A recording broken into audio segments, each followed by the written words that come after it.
All right, got the sunset going. Found a little place without too many people.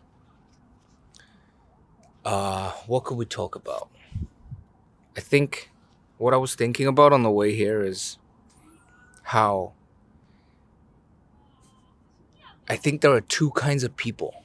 There are people that are specialists in a few things that are like they're really good in a small number of things, and then there are people who are really uh that are kind of good in a lot of things. And let's go into why. Which bracket do you fall into, man? Are you like a generalist that's good at a lot of things? Or are you a specialist that's like kind of really good at one thing? Now I know right about now some of you are gonna be like, oh, I'm not good at anything. I just suck. I'm just a Okay, chill out. Chill out. Stop hating on yourself. I'm pretty damn sure the guy that just said that in his own brain, you are actually good at something. And right about now, you're saying, no, I'm not actually good at anything. Okay, okay, maybe then the video's not for you. But most people, they're good at something. It's just whether it's something that society likes or whether your friends approve or not. Like you might just be really good at this weird phone game. You're like top one in the country or something, or whatever. Okay, I actually knew a guy who was so good at this one obscure game, like number one in the country. So whatever it is. But the so I'm more of a generalist. I'm kind of good at a bunch of things, but not excellent really at anything. And I want to talk about why a person becomes this way. And I'm going to talk about why someone becomes like me more than why someone becomes a specialist, because I guess I don't know because I'm not a specialist, but it will maybe become clear as I unpack the first kind. So ever since like I was growing up, I was born at a time in my family history where like I was the center of attention, and both sides of the family, like the mother's side, the father's side, they all just like got really, it was just a good time in the family. Everybody was happy that I was born. Everybody was saying like, oh my god, like, and just giving me all this attention, basically giving me all this love and all this attention, which of course is good in many ways. But what it actually meant was that whenever I did anything remotely okay, they were so excited for it. They were like, wow, this is amazing. You managed to do this thing. Like you managed to like stand up after falling over. Like, it's so great. But of course, a lot of babies get this, but I mean just throughout a lot of years. So um now my cousin, my older cousin, I remember he was just like really good at Lego. Like we would both get for Christmas or birthdays or whatever this like complex Lego freaking robot situation that you'd have to make, right? But Lego is quite complicated. You gotta just really sit there and figure it out. It's not just Lego. It's also like cars. Like you have to make little cars that you can race, or like massive battleships that you make out of wood. Like in Korea, I don't know, in your country you have some other toys or whatever. But anyways, I used to get this and I'd be like, oh my god, this is so cool. And then I'd fiddle around with it and just get like bored and just be like, whatever, I'm not gonna do that.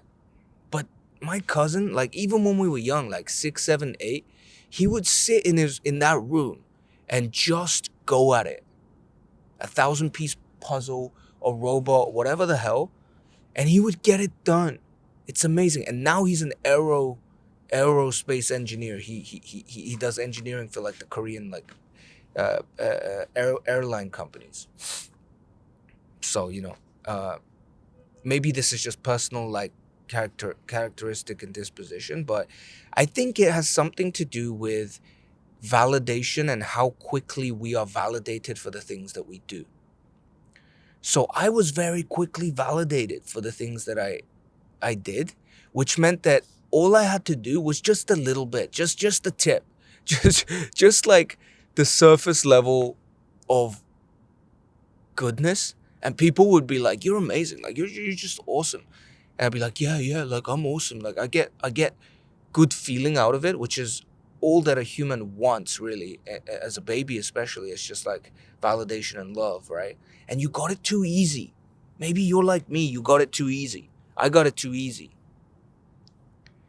And so it instilled in the child's mind that you don't actually have to grind and try so damn hard, and that people will just like you anyway, or even if you do the little thing. And I think this played itself out in so many things I did later on in life. Like I'd play football and I would get really good really quickly at soccer, football, and then people would be like, "Oh, you're so good," and then I never really buckled down to fulfill my potential and really become good, like really become a specialist. Um, Same thing with the studies. Same thing with guitar, piano. Like now I was never meant to be that good at guitar, piano. I'm not trying to say like I'm good at them, but like I would learn it, but only so far as to be kind of like okay. But I would kind of know how to get good in a way that would get validated by people really quickly. So I'd know, like I'd learn like a couple songs and stuff. And then people will be like, "Oh my God, that's so good, that's so good." But I never actually like learned how to read notes, how to read music. I never got that deep into that stuff, you know? Oh, there we go. So anyways, I think that's one of the reasons why I'm a generalist. And if you're someone that's like me, you probably have this thing too. You were validated too quickly, so you don't actually go that deep into stuff. Let's wait for this thing to end. Think about it while she speaks.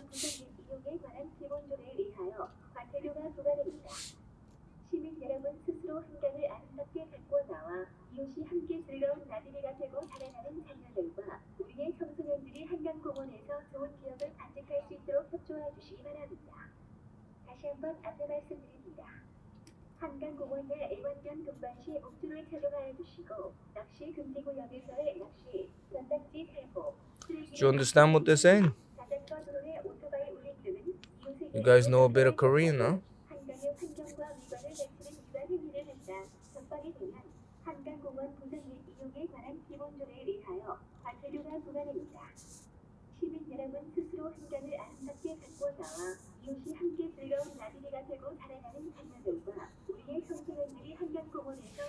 It's damn long.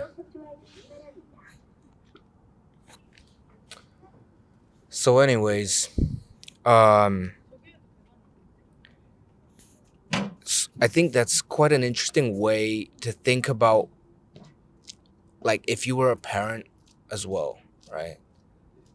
How do you want to raise your kids? Like, you don't want to not validate them, and you almost want to validate them whether they succeed or whether they fail in a way at the beginning, so that they get that sense of unconditional love, which is really important for someone to have that base level of self-esteem and not have a lot of trouble down the line, I think. But at the same time, if you don't want your kid to become like kind of like me in some ways, just a generalist that never goes deep. So you might want to, when the child has experienced that unconditional love later on, maybe you want to just do a bit of both, you know? Like, encourage your kid to go deeper. Don't give him that easy validation, oh, this is so amazing, so quickly. So it sounds a bit weird, doesn't it? Because it kind of sounds like don't show your kid love, which is not what I'm saying. It's kind of like you want to show him the unconditional love, that whether he succeeds or fails, his innate value, his internal value as a human being is the same, right? That he's not worth more in terms of his innate value to the parent because he becomes, rich or successful or makes money or becomes the best like runner or sprinter or crossfitter or painter or whatever. It's really important this to show that his innate value, you're not less because of whether you succeed or fail, that there is unconditional love, but that you also want to encourage that sense of grit, the sense of just hanging in there and really getting excellent at something. And there'll probably be a point in life where the kid needs that kind of guidance and that kind of hard training to reach that next level. And usually that's what exists, right? So I'm not saying abandon your kids to make them specialists, but there's a definite sense of like parental guidance there, I think. This probably doesn't interest a lot of you guys that watch this, but as I go into my 30s, I started to think about, marrying and getting family and stuff, which maybe will be the topic of the next video. But yeah, I hope it was interesting enough for you today. Cool. Gonna go home now and eat. See ya.